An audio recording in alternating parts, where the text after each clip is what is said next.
I did criticize the president because of our undercutting of what was a stalwart ally, the Shah of Iran.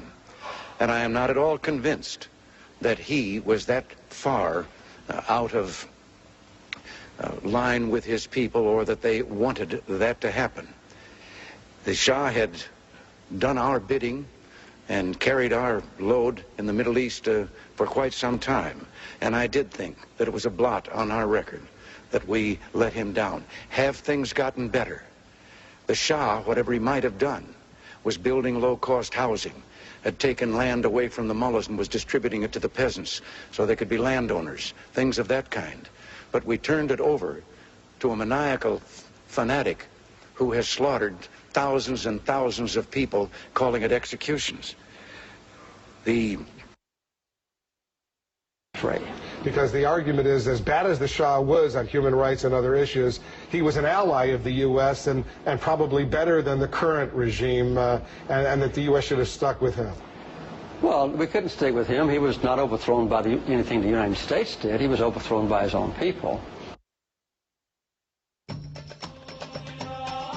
1976, President Jimmy Carter orchestrated the change of power in Iran that replaced the Shah of Iran with a government led by Ayatollah Khamenei.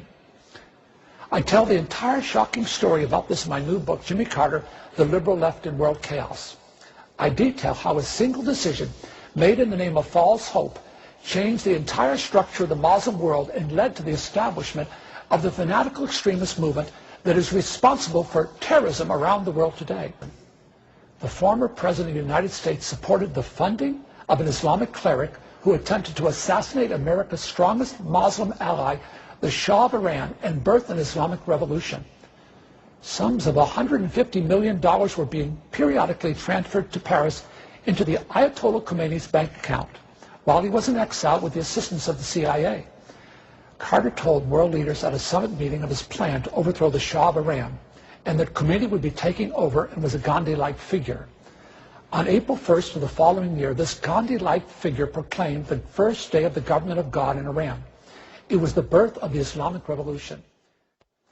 On Inauguration Day 1980 at 4:31 a.m., he secretly wire transferred $7.9 billion to buy the American hostages back after 144 days of humiliation.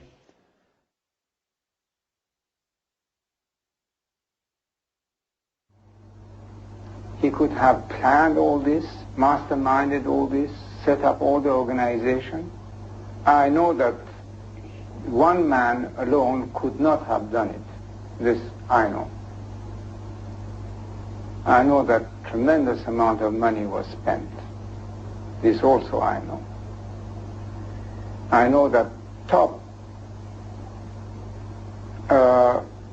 experts in propaganda were used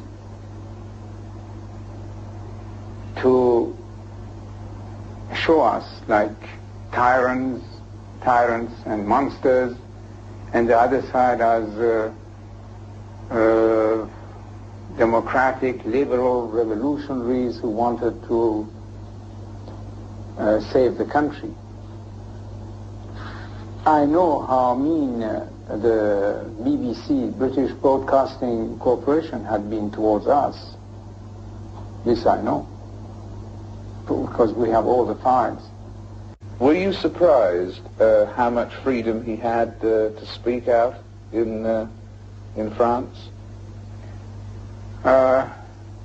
In a way, yes. In another way, we thought that wherever he would be in Europe,